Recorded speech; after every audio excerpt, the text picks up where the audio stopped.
Então, pessoal, vamos para a nossa segunda aula de inteligência artificial do semestre 2026.2. O tema da aula de hoje será definir alguns tipos de IA, né? Na aula passada nós vimos o que a disciplina trata, como ela vai trabalhar, né? Mas a gente falou um pouco do que é IA forte e IA fraca, mas existem outros tipos de IA que nós precisamos aprender e entender antes de fato de quando começarmos a estudar os algoritmos de IA, né? Para quando a gente começar a estudar isso aqui, a gente ter uma base sólida do que a gente está fazendo e para que serve cada uma dessas coisas. Então, eu só aqui na frente.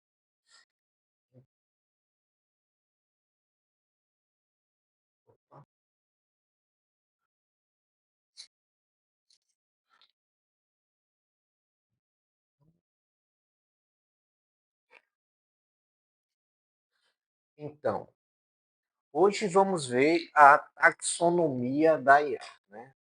Então, esse nome estranho aqui, taxonomia, nada mais é do que como a IA ela está distribuída, né? Ou está dividida, né? Para começar, precisamos entender alguns conceitos dessa IA, né? A primeira parte da taxonomia da IA é quanto ao nível da capacidade cognitiva. Então, ontem nós vimos que a IA ela pode ser do tipo forte ou fraca, né? A IA forte é uma IA que tende a raciocinar, ter sentimentos, ainda é um conceito teórico sobre isso, né? E já nesse caso, quanto ao nível cognitivo, ela pode ser dividida como uma IA estreita, né? Basicamente, esse tipo de IA, do tipo estreita, ela é especializada em uma única tarefa, né? Por exemplo, por exemplo, né? São assistentes de voz, assistentes de recomendação, diagnóstico por imagem, algum tipo de chatbot, né? Por exemplo, esse aí da Hub, né? Então, basicamente, você tem um escopo de um problema, que é o que nós vamos fazer aqui na disciplina. Vamos ter um tipo de problema e vamos criar uma IA especializada para resolver aquele tipo de problema. Por exemplo, se eu tenho uma IA que ela vai fazer diagnóstico de imagem, né, de câncer, por exemplo, eu vou ter essa IA aqui para fazer esse diagnóstico e dizer se é ou não, né, um câncer. Ela não pode ser usada, por exemplo, para classificar animais, né? Então, esse tipo de IA que vamos produzir é uma IA do tipo estreita, né? E hoje estamos vivendo nisso, né? A maioria das IAs que nós utilizamos ela é estreita, né? Salvo algumas que conseguem resolver mais de um problema ao mesmo tempo. Em seguida, tem a IA que é chamada IA geral, né? Essa IA aqui, alguns pesquisadores, né, já dizem que tem, porém ainda é uma teoria.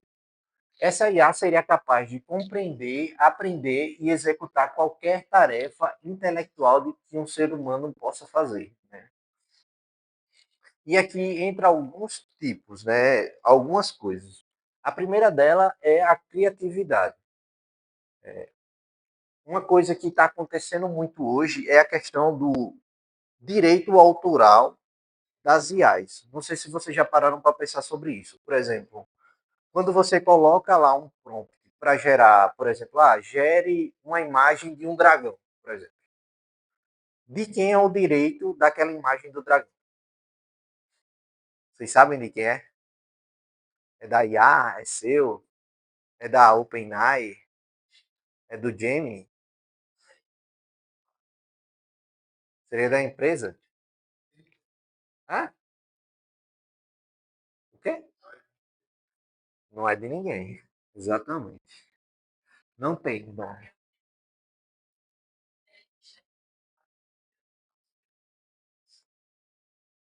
Não é de ninguém. Ninguém é de ninguém. Quando a imagem é feita por prompt, isso é um grande problema hoje legislativo, inclusive brasileiro, de copyright. Por exemplo, eu tiro, eu posso gerar lá, gera a imagem de um dragão soltando fogo, blá blá blá. Eu posso comercializar essa imagem como fosse minha? Pode. Mas ao mesmo tempo, se alguém se certificar que aquela imagem foi gerada por IA e o prompt foi seu, sei lá, ela poderia usar.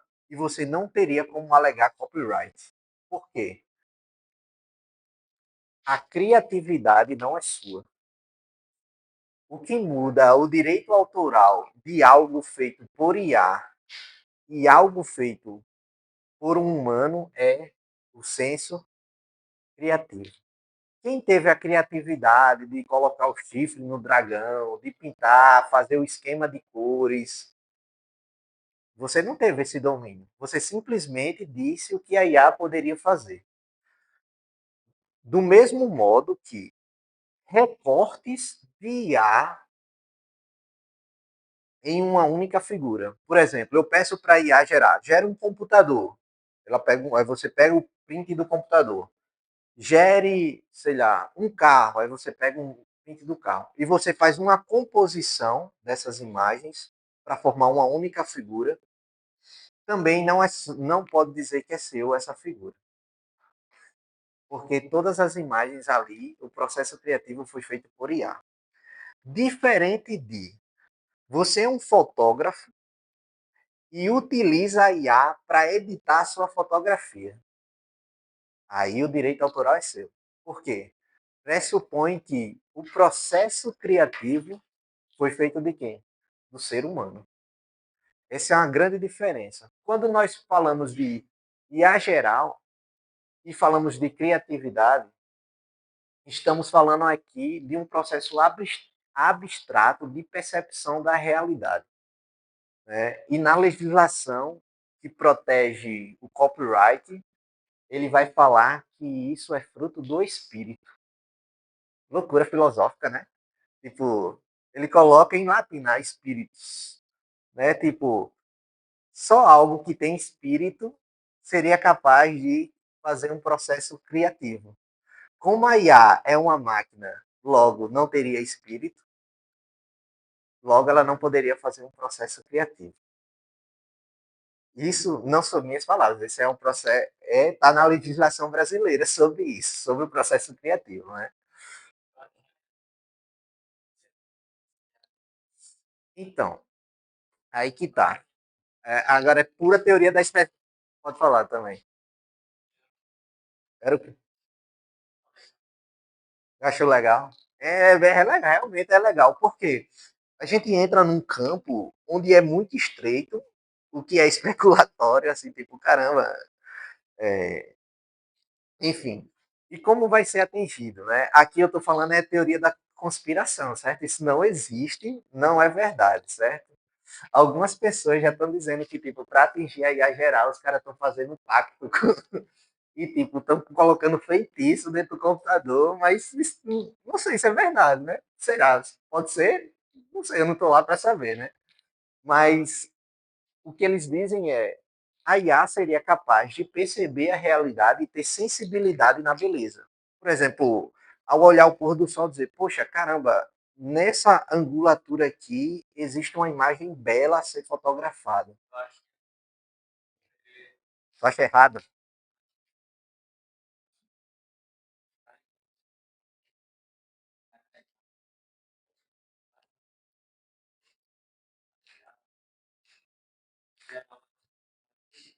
Exato. Não, é o que mais tem aí a racista, né? Nem se preocupe. Depois, quando passar mais à frente, eu vou mostrar para vocês um vídeo que eu passei em tópicos avançados, que é os agentes de diferentes empresas dentro de uma cidade. Eles,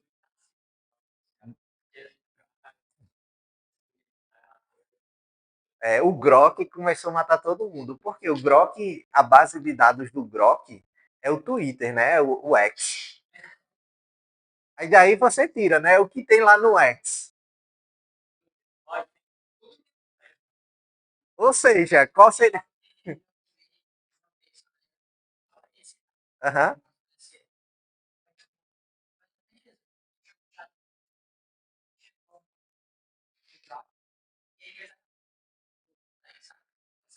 Aham, aham.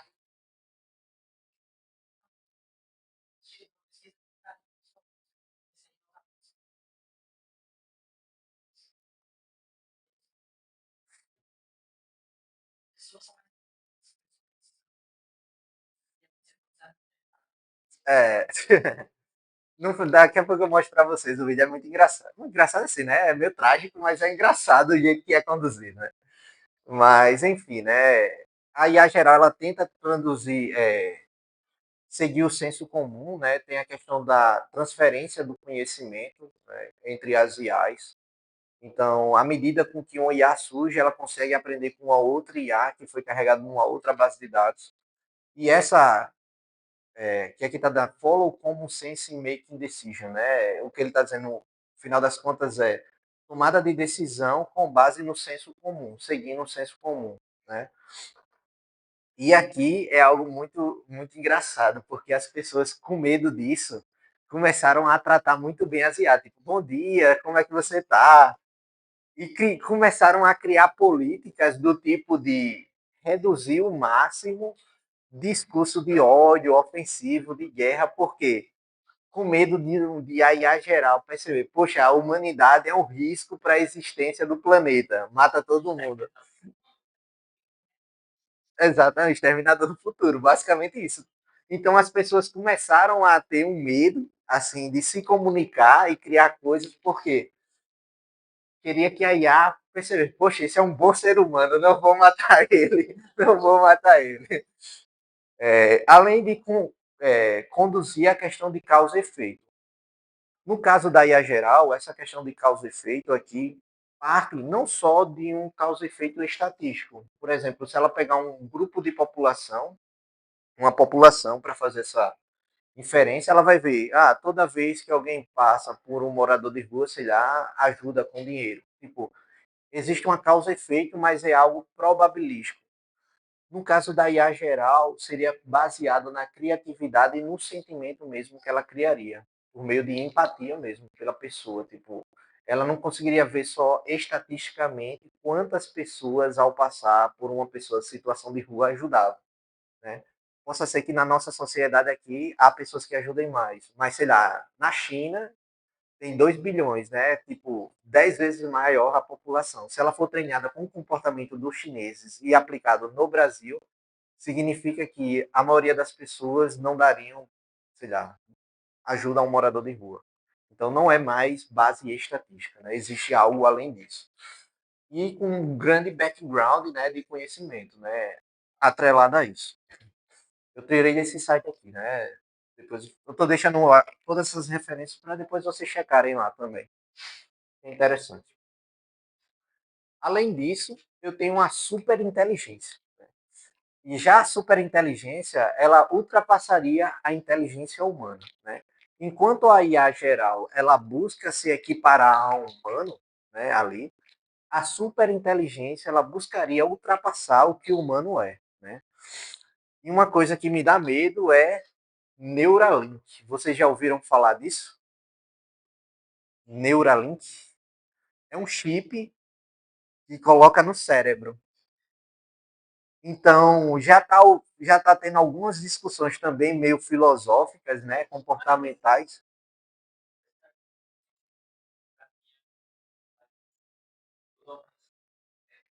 Não, existe. Existe mesmo, de verdade.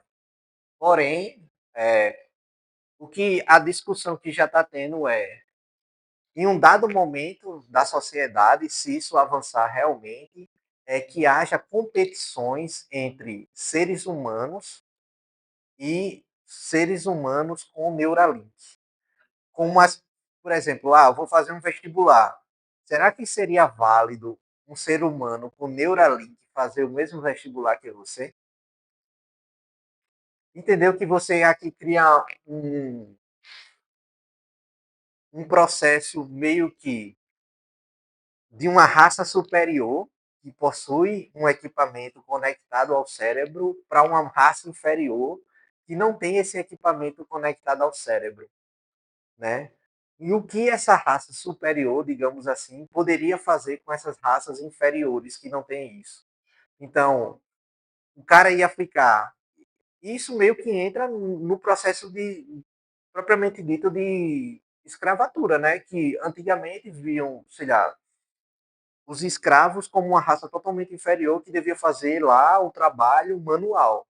Do mesmo jeito, os seres humanos que não têm a mesma capacidade cognitiva de alguém com uma super inteligência conectada, poderia, que tipo de trabalho? Será que essa poderia ser um programador, um analista, um médico? Então, entra num processo muito interessante de debate de onde isso irá chegar, né? Obviamente, isso aqui ainda é hipotético, né? Então, como uma IA poderia superar isso? Existe uma série que que é bem interessante, que meio que relaciona a questão da superinteligência. Essa série, o nome dela é Pluribus. Vocês já ouviram falar? Sim, já assistiram ou não, né? Vou dar um pequeno spoiler, que eu também não assisti, só assisti uns teaser, né? E relacionar com isso. Imagine, eu ser super inteligente. E essa super inteligência está conectada ao meu cérebro. Então significa que o meu pensamento pode estar conectado ao seu pensamento e ao pensamento de todas as pessoas ao redor, formando uma consciência coletiva. É, exatamente. Então criam de fato uma consciência coletiva. Então eu sei o que você pensa, você sabe o que eu penso. Enfim, nós compartilhamos uma mente onde todos pensam o que todo mundo pensa. E eu sei a necessidade que você tem. E você sabe a minha necessidade. Então não precisaria eu falar o que você precisa, nem eu falar o que eu preciso. Você saberia imediatamente. Nessa série Pluribus, existem algumas pessoas que são exceções. Existem algumas pessoas que são essas exceções que não compartilham desse cérebro, né, dessa mente coletiva. E qual é o problema disso tudo, né? Nós perdemos, nesse tipo de situação, a nossa individualidade. Né? O que nos faz únicos são os nossos erros e nossos acertos. Imagine que a todo momento todo mundo está corrigindo o erro do outro. Tipo, onde vai parar essa sociedade? Né? E é mais ou menos por onde vai essa série. E que essas pessoas que não estão conectadas seriam as pessoas que não fazem parte da superinteligência, tentam descobrir o que é que está acontecendo. Aí eu paro por aqui para não dar spoiler, né? Mas é basicamente isso.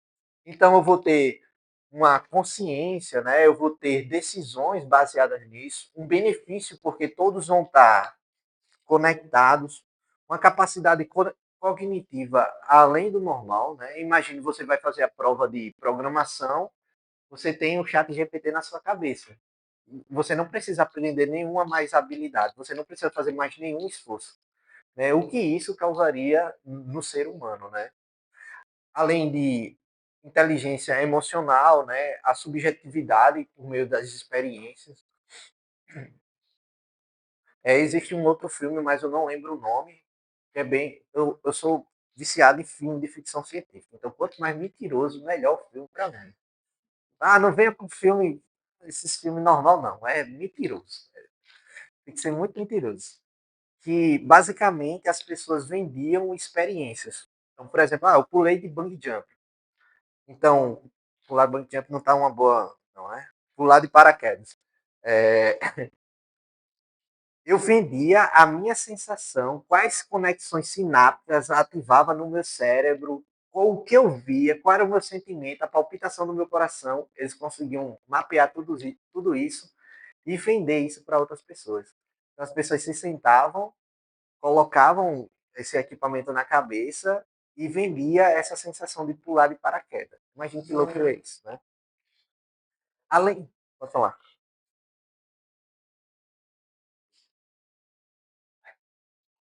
Não sei, eu sou péssimo em lembrar nome de filme. Além disso, né? Só para ver aqui qual é o próximo, para eu não antecipar. Além disso, Além disso, existe também a questão da virtualização do nosso mundo, né? Por exemplo, quando uma sociedade entra nesse sistema onde você vai ter um mundo teoricamente poluído, mal, feio, as pessoas tendem a fugir desse mundo para um mundo virtual. Nós vivemos isso, de certa forma, ainda de maneira superficial, que é por meio das redes sociais, né? E é outro filme assim que eu recomendo vocês também assistirem, que é Redes Sociais.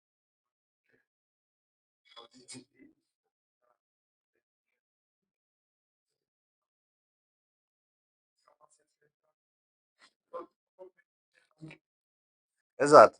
Um exemplo disso foi o metaverso, né? Não sei se vocês chegaram a acompanhar como o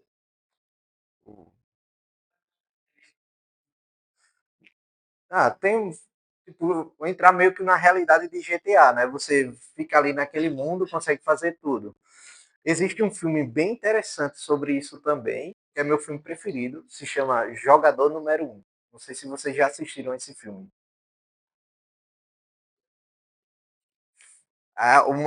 Várias recomendações de filme aí pro final de semana. Né? Aproveita que está no começo do semestre, né? Jogador número um. E é basicamente isso, né? Questão de realidade aumentada, que foge, né?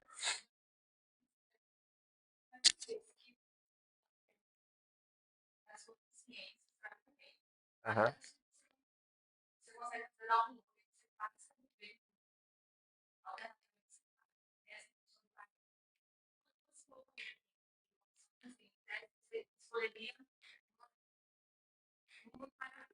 Aham.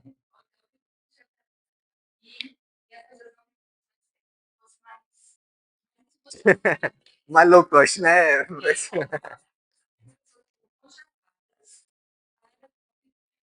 A cura.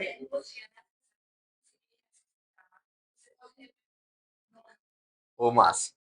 Enfim, você vê que parece algo distante, mas à medida que o tempo vai passando, a tecnologia tem avançado para esse tipo de solução, né?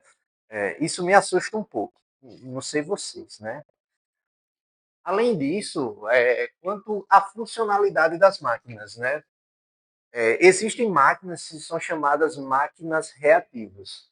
Essas máquinas, elas não possuem nenhum tipo de memória. Então, se eu mexo para um lado, ela responde para o outro. Simples assim.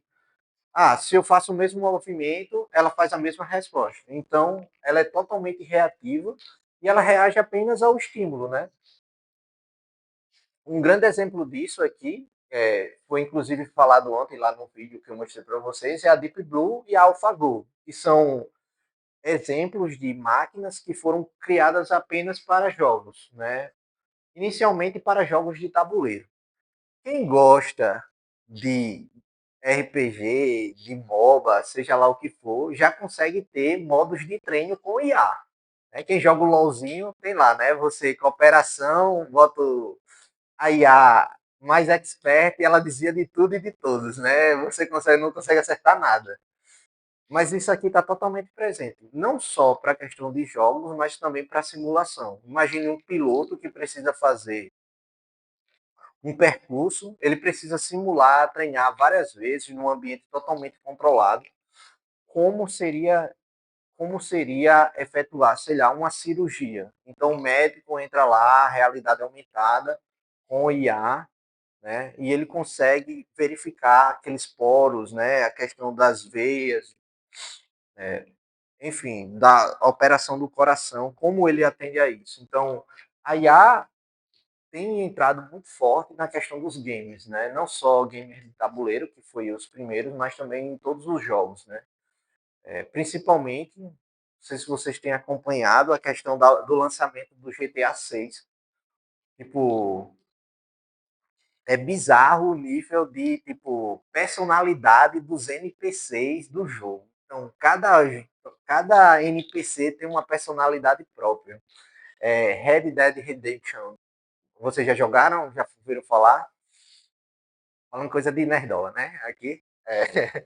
Então, você vai lá, cada vez que você interage com o personagem, já muda totalmente a história. Tipo, eu deixei de matar sei lá, o cara tava assaltando, em vez de eu matar o cara lá do assalto, simplesmente eu dou uma surra nele e jogo ele lá. Então, no decorrer da história, ele pode virar outra coisa que vem lhe vingar. Então, está totalmente ligado a ação e reação. Então, o decorrer da história do jogo está totalmente ligado qual o estímulo que você apresenta naquele personagem.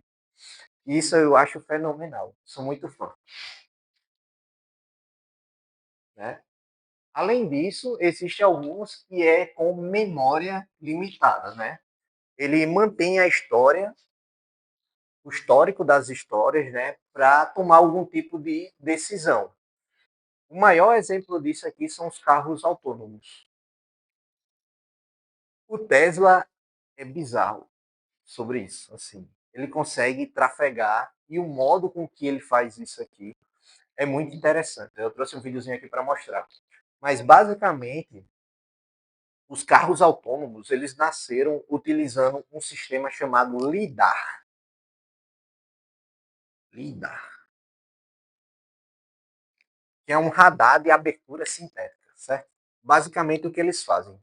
Ele emite um feixe de ultrassônico que bate nas coisas e volta. Então, se bate nessa quina e volta, ele sabe a distância. Então, não só um, não, são milhares de feixes ao mesmo tempo, assim, ó, ao redor. Sendo que isso aqui precisava de um equipamento que ficasse no teto girando, assim, tipo a sirene, sabe? Para quê? Para mandar feixes ao redor e trazer as informações. Por exemplo, bateu aqui e voltou, bateu aqui e voltou. Então ele sabe mais ou menos onde está posicionado. Vou falar.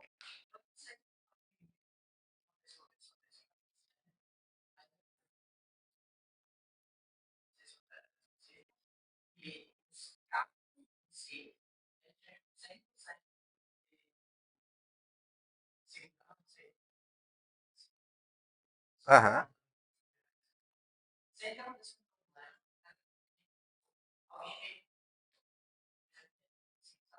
sim,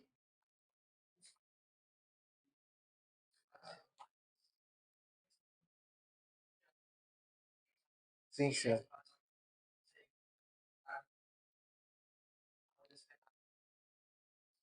sim. Hoje está extremamente avançado, né? O Tesla, ele já não implementa esse tipo de sistema. Ele nunca implementou esse tipo de sistema. Ele sempre foi com base em câmeras, processamento de imagem puro, né? Então ele vê realmente como o humano vê, assim, né? O algoritmo que já roda por trás. Eu trouxe aqui um videozinho para vocês verem.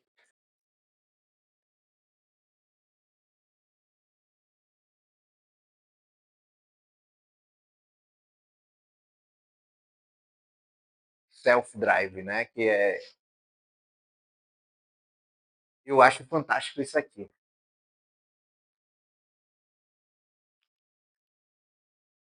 Ele, não, ele tá só sentado, a mãozinha dele aqui. Gostaria de ter um desse para vir para cá. Pra vir dormindo. Tem, tem, tem. Então, aqui no Brasil ainda está engatinhando o sistema do Tesla, porque ele precisa das imagens do Brasil, né? Tipo, das ruas e tudo mais. Mas nos Estados Unidos, assim, você já consegue ligar para o seu carro e pedir para ele vir lhe buscar. Tipo, você para no shopping. Qual o maior problema? Ficar procurando estacionamento. Tipo, você desce na porta do shopping e manda ele ir lá, procurar o estacionamento dele. E depois você diz, terminei a compra, venha me buscar. Ele vai e lhe busca no mesmo canto. Tá nesse nível, assim, de carro autônomo já. E isso aqui é bem interessante porque ele consegue manter, né, não é só a questão do processamento da imagem, né? Obviamente isso aqui tem um poder computacional gigantesco, né?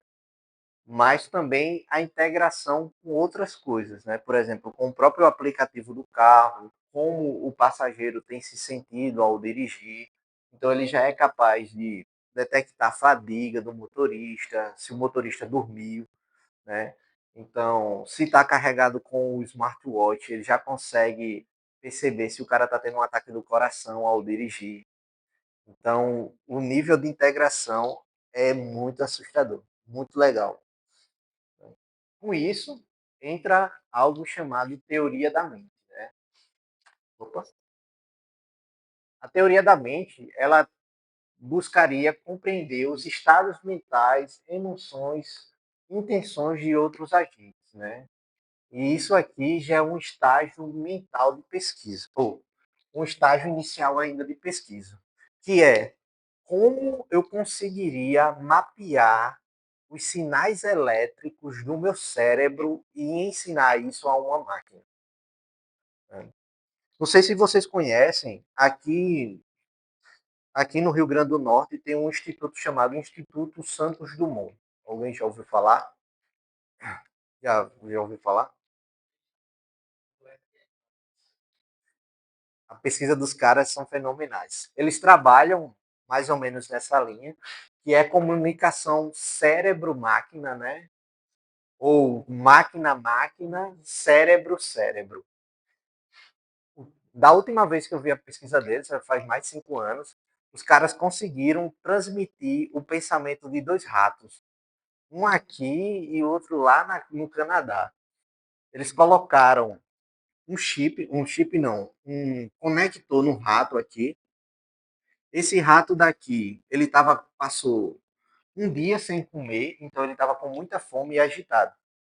Já o rato do Canadá, colocaram, entupiram o rato de comida, então o rato estava pançudo, assim, não queria mais comer de jeito nenhum. Eles conseguiram transmitir o sentimento de fome de um para o outro pela internet. Tipo, não só isso foi há, sei lá, 5, 6 anos atrás, né? Além disso, existem algumas outras linhas de pesquisa que tentam mapear essa questão do nosso pensamento para diagnosticar doenças. Então, por exemplo, eu estou sofrendo de ansiedade por algum motivo. Então, existem regiões do meu cérebro que está mais ativa, outro menos ativa. Então, significa que aqueles contatos elétricos que existem no meu cérebro, ele caracterizaria uma ansiedade. Então, eu consigo mapear os sinais elétricos e ensinar uma máquina o que é uma ansiedade. Isso é muito legal mesmo, né? E, e muito perigoso ao mesmo tempo, né? Imagine se, né, o governo sabe exatamente o que nós estamos pensando e o que pretendemos fazer, né? E aqui entra em outro campo que é bem perigoso e também é um filme de ficção científica. Eu não lembro o nome dele, mas ele utilizava uma pessoa que tinha alguns meio que superpoderes para prever crimes futuros. Então, antes de acontecer o crime, ele ia lá e prendia a pessoa. É meio perigoso, não? Então, isso aqui ainda está em estágio inicial. Além da comunicação do homem com a máquina, existem algumas linhas de pesquisa também que estão pegando plantas, os sinais elétricos das plantas, para fazer automação com elas. Por exemplo, como uma planta diz que está precisando de água? Como você sabe que a planta está precisando de água? Fica murcha, né? Vai ficando, as folhas vão caindo, né? Vão ficar, ela vai. Então, os pesquisadores, né, começaram a perceber quais sinais elétricos deixavam de passar em determinados pontos da planta para codificar os sinais que a planta dava. Meio que eles traduziram os sentimentos da planta por meio dos sinais elétricos das folhas, dos galhos. E isso é uma área muito, muito legal, né? Aí, obviamente, que existem algumas discussões, né? Por exemplo, plantas, elas mudam de acordo com o meio, né? Então, tá mais seco, tá mais úmido, né? Tá ventando mais ou menos, né? E é uma linha de pesquisa ainda bem inicial. E entra também a questão meio que ética, assim, de algumas pessoas defensoras de plantas, né? ou você está maltratando a planta para fazer isso, né? Você precisa perfurar ela, colocar os sensores e tudo mais, né? Mas enfim, eu não sei, né? Há pessoas, por isso que eu estou dizendo, eu sou apenas um mensageiro, né? Não mate o mensageiro. É, mas basicamente tem pessoas que pensam dessa forma, né? Do mesmo jeito que tem pessoas que não acham nada demais fazer algum experimento com humano, eu acho um absurdo, né? Alguns tipos de experimentos. Mas enfim, há quem defenda, né? Por isso que eu estou dizendo, ainda é um estágio bem inicial de pesquisa, porque um cérebro humano ele tem milhões e milhões de conexões, né? E é muito difícil de mapear. Além disso, existe a autoconsciência, né? Seria um robô que conseguiria, um robô, assim, falo robô, mas uma inteligência artificial que teria consciência de si mesmo, né? Entra meio naquele debate que tivemos ontem, né? E de suas emoções. Então, aqui ainda é totalmente hipotético, pelo menos o que nós sabemos. Eu não, eu sou meio cético com essas coisas, quando diz assim, estudo, hipotético, com certeza já deve ter alguma coisa no estágio inicial. Tipo, a gente ainda não sabe. Igual a internet. A internet passou muito tempo só usada no meio militar. Só veio liberar para as pessoas depois de 40 anos. Né? Tipo, mas já existia, o pessoal já usava. Enfim, né? Além disso, existe algum paradigma para aprender, né? Isso aqui, até agora, foi meio um debate filosófico e tudo mais, mas agora entra de fato em coisas que estamos e iremos trabalhar na nossa disciplina. Como uma IA aprende, né? Então, existem diferentes modos para com que ela aprenda. O primeiro desses modos é chamado aprendizado supervisionado. Isso é famoso o aprendizado do estagiário, né? Você contrata alguém e pede, vá meu filho, preencha a tabela aí com o nome dos clientes.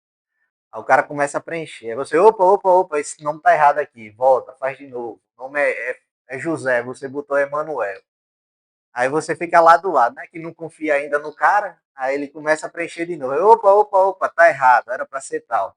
Então, o conceito de supervisionado significa que eu preciso de dados rotulados. Eu preciso saber qual é a resposta. Então, imagine, né, eu tenho uma tabela, né, trazendo já para a nossa realidade que iremos trabalhar, onde eu tenho algumas características. Né?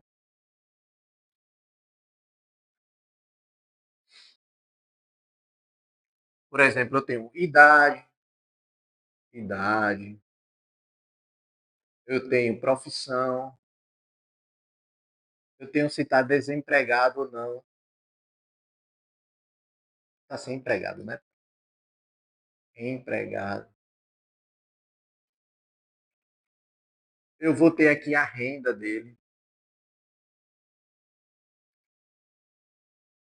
Digamos aqui, eu tenho uma renda dele, né? Uma renda de uma pessoa. Eu quero criar um algoritmo que seja capaz de dizer, né, se eu devo emprestar um dinheiro a essa pessoa ou não. Então, eu preciso definir no meu algoritmo quem é as minhas entradas e qual é a minha saída. Então, para saber se eu devo emprestar um dinheiro ou não, eu devo ter uma base de dados com pessoas que já receberam algum tipo de empréstimo. Ou seja, eu vou precisar, nessa minha base de dados, agora uma coluna com empréstimo, aqui, empréstimo,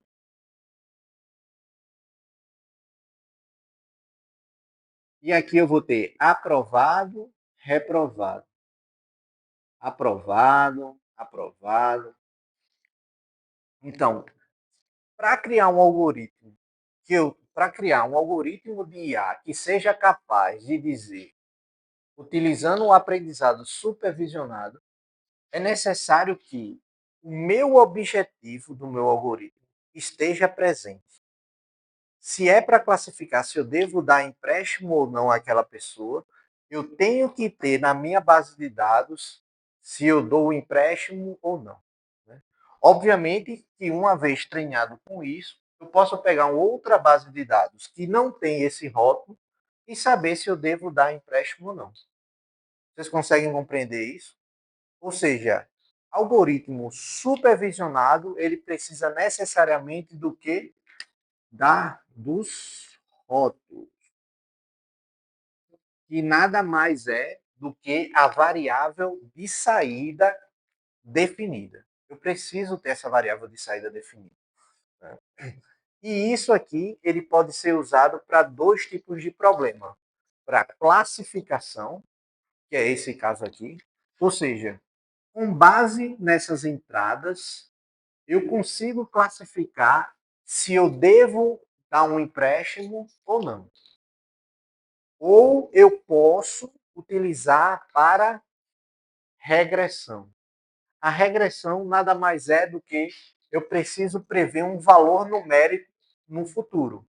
Por exemplo, eu quero prever agora a renda. A minha variável alvo agora aqui, ou target, né? Geralmente a gente sempre trabalha com target, né? Ou variável alvo, é a renda. A renda é um valor o quê? Numérico. Aprovado ou reprovado é do tipo quê? Categórico. Gori.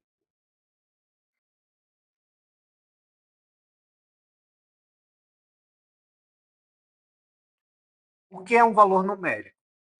Né? 2,5, 8, 10. Né? O que é algo categórico? É uma categoria. Aprovado, reprovado. Alto, baixo. Maçã, banana, laranja. São categorias, certo? Carro, caminhão, moto. Então, esse conceito aqui é extremamente importante. Né? Isso aqui são classes que eu consigo dividir. E se divide.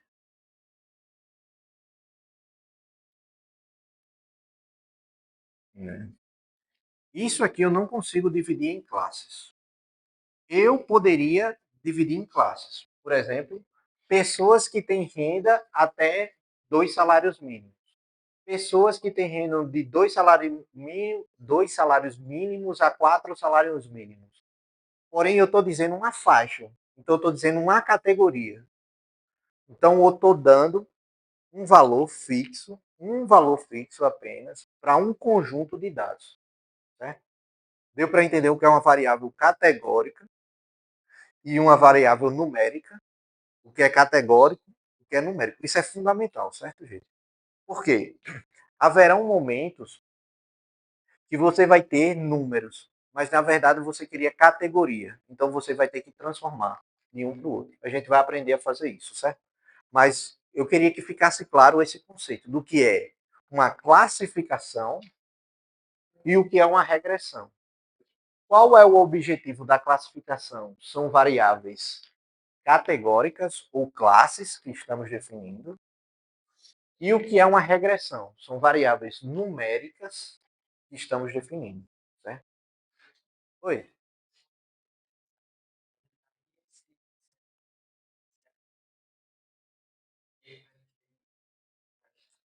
Sim, imagine assim, ó. Não, ele vai dizer só reprovado. Imagine assim, pronto. Eu preciso treinar o meu modelo. Basicamente, o que eu faço? Eu pego essa tabela aqui, que eu sei o resultado. Por exemplo, tem 25 anos, a profissão dele é desenvolvedor, já está tudo preenchido. O emprego, ele está empregado, certo? Aqui binário, né? 01. Está empregado e a renda dele que vocês vão receber é 12K. Amém? Amém. Aí. 12K de deve, né? Junho. Junho. Então, eu já tenho isso preenchido. Ah, aqui já é 29 anos, desempregado, né? Ah, qual a profissão? Não tem profissão, né? Zero, né? Salário, não tem, zero também, né? Então, você já tem essa tabela. Então, eu vou pegar essa tabela, colocar no meu modelo de IA, ela vai aprender esses padrões de entrada aqui. E qual é a saída? Então, ela vai aprender. Ela vai gerar uma saída aqui. A gente vai ver isso com mais calma, certo? Mas ela vai comparar a saída dela com a saída da minha tabela e vai aprender aqui. Ela vai alterar os valores que estão aqui dentro para que ela consiga, por meio desses valores que estão aqui, saber se vai ser algo reprovado ou não. Uma vez que ela finalizou esse treinamento, eu já consigo pegar uma tabela totalmente diferente aqui, com as mesmas entradas, né, essa tabela aqui. Exatamente, que não tem esse rótulo aqui. Pô, agora eu treinei aqui, agora eu fiz isso aqui, peguei vários alunos, peguei vários bancos de dados, treinei. Agora eu vou vender isso para uma empresa, para um banco, para saber se aquele cliente que eu chego lá para saber se eu devo emprestar ou não, posso aprovar ou não o crédito para ele. Então eu pego essa tabela aqui que nunca foi vista pela minha IA, coloco nela, pela IA, e ela vai me dizer se é aprovado ou reprovado. Exatamente, seria só a categoria, reprovado ou aprovado. Exatamente. Então, o aprendizado supervisionado, ele pressupõe que você já tem um banco de dados, não, um conjunto de dados que pode ser proveniente de um banco de dados, né? Que um banco de dados é uma estrutura, né? A gente tem que eu também tenho que me policiar com as nomenclaturas, né? Oi,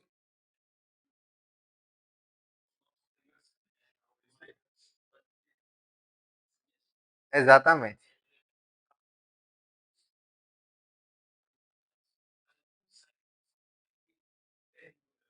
É,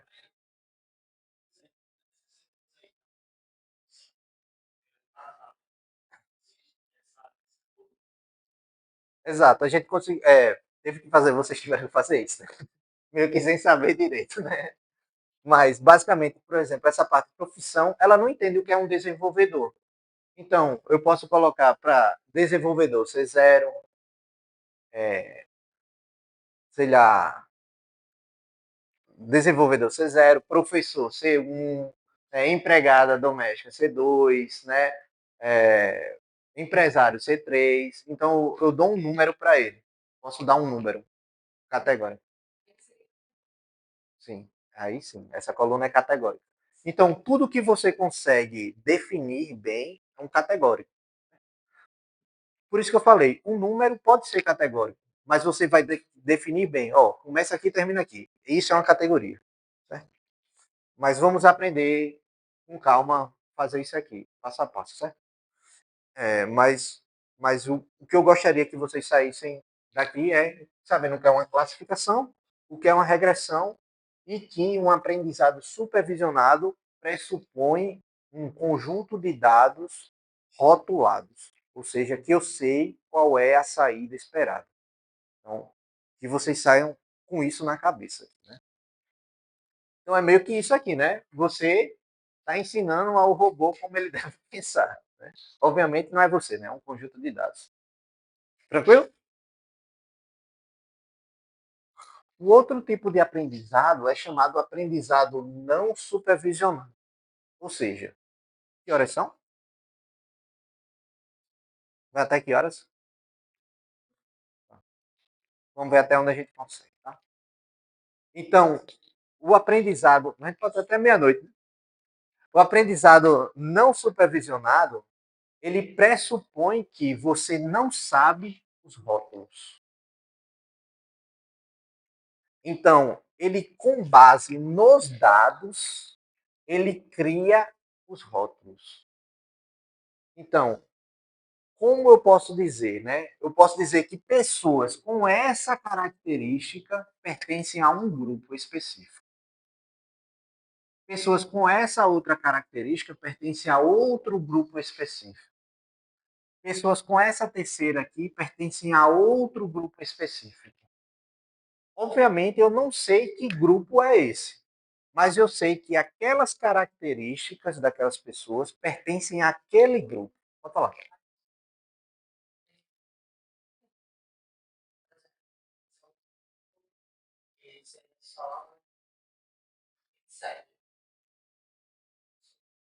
Não, ela ia olhar isso aqui, a linha toda.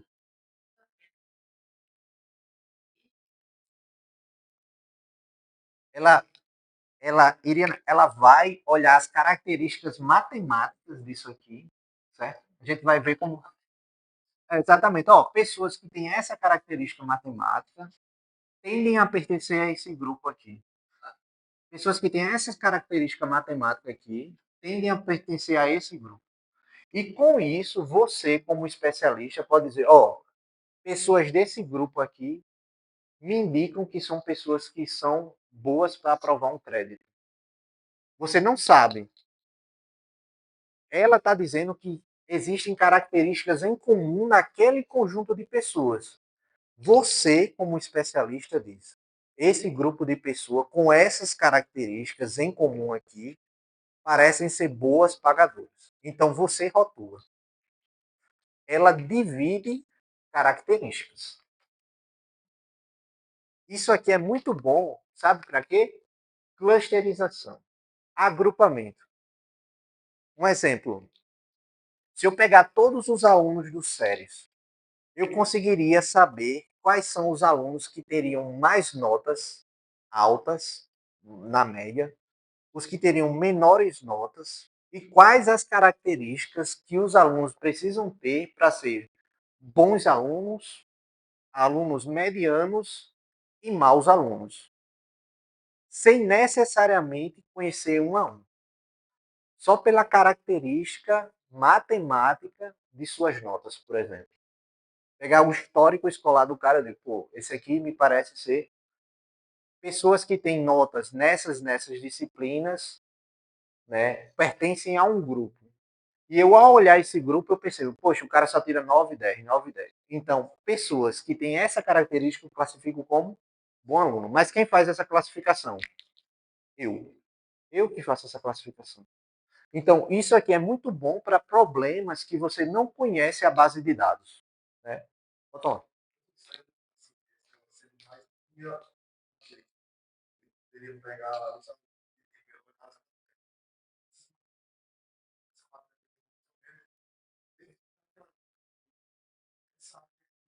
Sim, consegue. Aí entra algo chamado Feature Engineer, que é como escolher quais os parâmetros de entrada para o nosso modelo. A gente vai aprender isso, certo? Fazer uma Feature Engineer. Engenharia de características, né? O nome português, né? O mais bonito falar o quê? O Feature Engineer, né? Mas a gente vai aprender como fazer isso, né? Além disso, para fazer redução de dimensionalidade. Ou seja, se você tem uma imagem, né? Qual é uma imagem Full HD, o que é? 1080? 1080 por quanto? 920?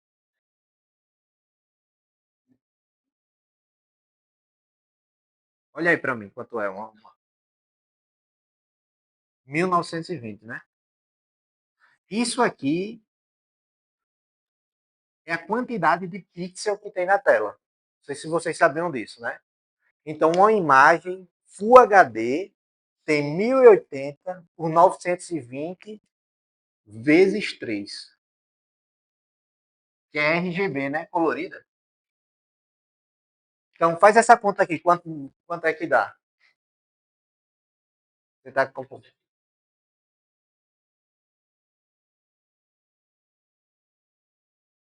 1080, 920 vezes 3. 6,2? 6,2 milhões. 6,2 milhões. Se eu fosse colocar essa imagem para ser processada pela IA, eu ia precisar que ela tivesse 6,2 milhões de entradas. Porque ela analisa pixel a pixel. Cada pixel é uma entrada. Parece viável usar 6,2 milhões de entradas? Então, o que a gente faz? Utiliza aprendizado não supervisionado para quê? Para agrupar as características. Por exemplo, no mar azul, né? Quantos pixels azul tem naquela imagem? Né? Uma foto de um mar azul.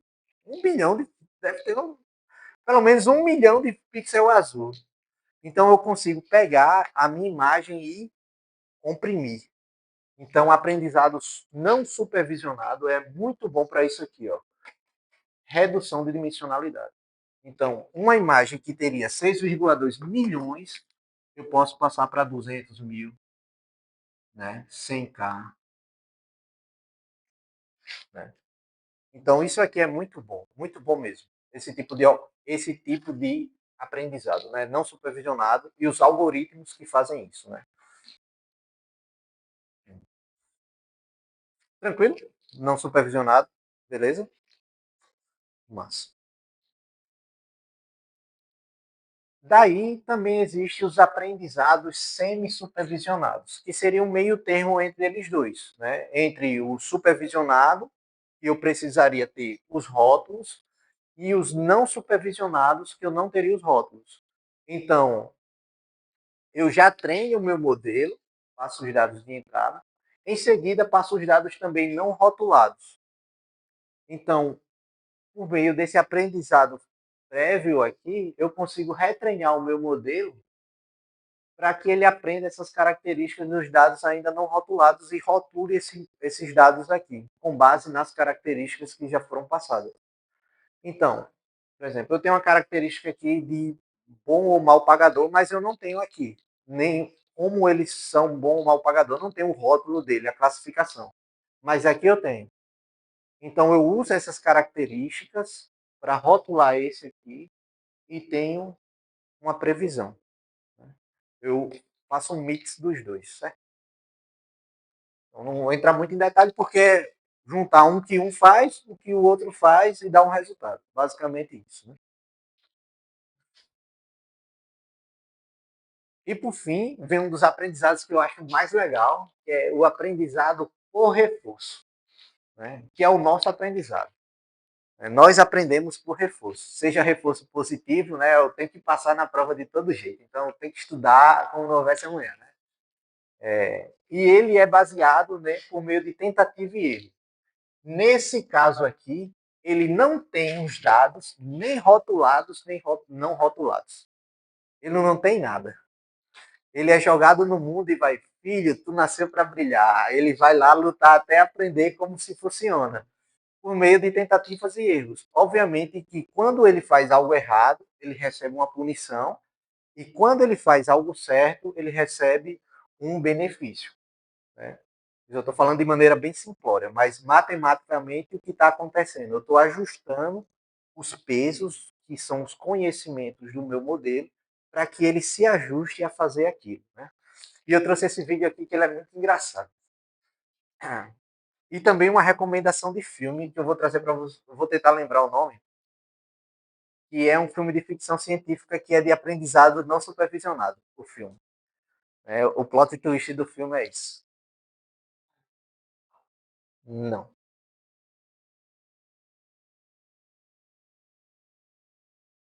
Deixa eu ver aqui.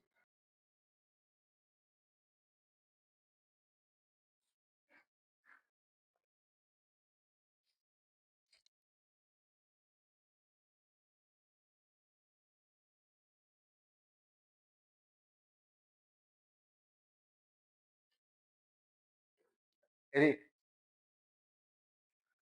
o objetivo dele é chegar até aqui, certo? Não importa como. Ele precisa chegar lá. Ele tá usando os lábios para chegar lá. Ele aprendeu agora a engatear. Isso aqui é a quantidade de tentativas, certo? Aí ele passou de fase. Albert passou de fase. Então, nesse caso aqui, ele não pode utilizar as mãos nem os joelhos, né? Ele não pode engatear. Ele precisa usar o quê? Os pés. E o lugar é totalmente irregular. Lá vai Albert, né? Na sua trajetória. Aqui as tentativas dele, né? Agora você está balanceado, Albert.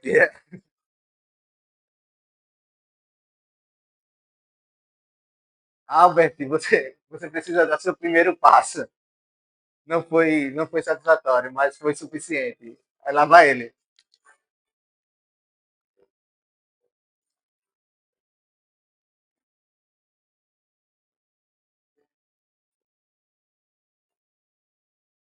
Você está aprendendo a pular. A quantidade de tentativas. Procurar o nome do.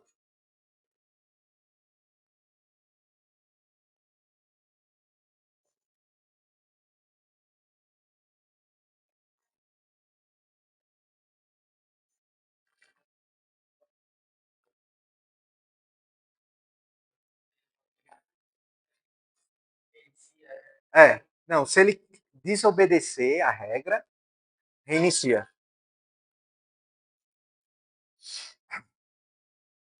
Agora ele precisa o quê? Tá ereto, né? Com os pezinhos no chão e as mãozinhas pra frente, né? E desviado em tudo isso aqui, né? Coitado do Albert, tá convulsionando, né?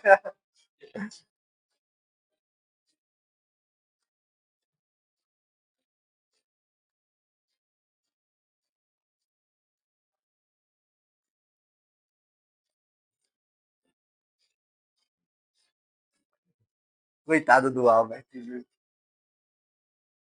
Opa! Morreu. E ele vai tentando, né? Ele chegou aqui, beleza, 80 tentativas. Pronto, beleza. Aqui ele conseguiu porque ele já treinou muito aqui, né? Errou e acertou muito aqui. Agora daqui para cá ele ainda não sabe como funciona. De novo. E ele vai tentando, tentando, tentando.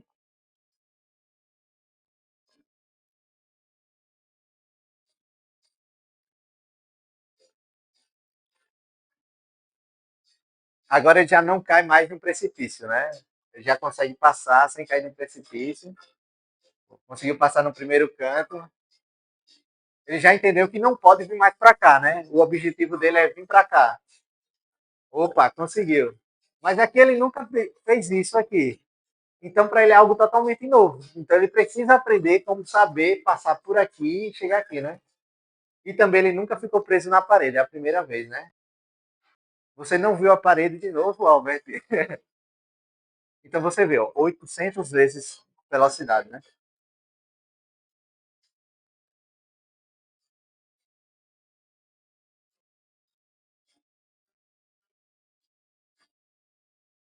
Bom trabalho. Mas isso é um shuffle, né? De uma caminhada. Ó, aqui ele conseguiu passar melhor porque ele já aprendeu que deve desviar, né?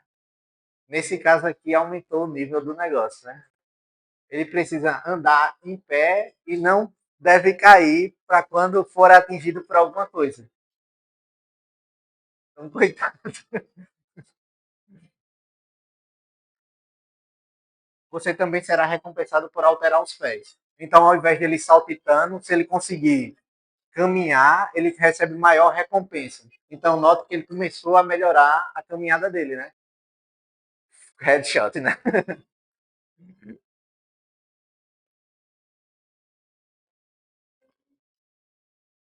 Yes, ele conseguiu sobreviver. Então, ó, olha o movimento dele, como já está melhor. E note que toda vez que recomeça o treinamento, ele é solto em algum ponto diferente. Coitado. Para que ele aprenda, independente de onde começar, ele consegue andar. No, Albert, você está errando o caminho.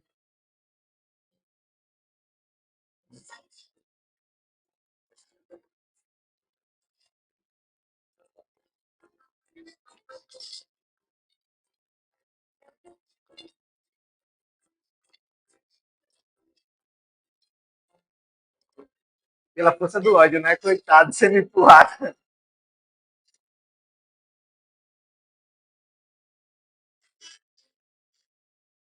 Ó, agora ele pegou o que ele fez. Ele passou todo o processo de treinamento. Agora o que ele fez? Pegou o mesmo Albert que passou por todo aquele processo. Ó, precisa aprender a engatinhar e chegar a algum ponto. Ele precisa agora desviar de paredes e chegar a algum ponto. Ele precisa andar ereto com os pés e colocar um pé atrás do outro e chegar a um ponto. Ele precisa caminhar sob impacto e chegar a um ponto. Agora o que eu faço? Pego ele e coloco de novo no ambiente que ele deveria fazer a operação. Então, o grande sacada do aprendizado por reforço é exaurir o nosso algoritmo para que ele aprenda nas mais diversas situações mais complicadas possíveis, para que quando eu coloque ele numa situação mais simples, ele consiga performar melhor. Né? E ele tem memória, né? Obviamente, senão ele ia ficar caindo o tempo todo, né? Isso aqui é muito bom. E à medida com que ele tem novas experiências, ele continua aprendendo. Né? Isso é a grande sacada do aprendizado por reforço. Bom almoço. Ei, peraí, uma chamadinha.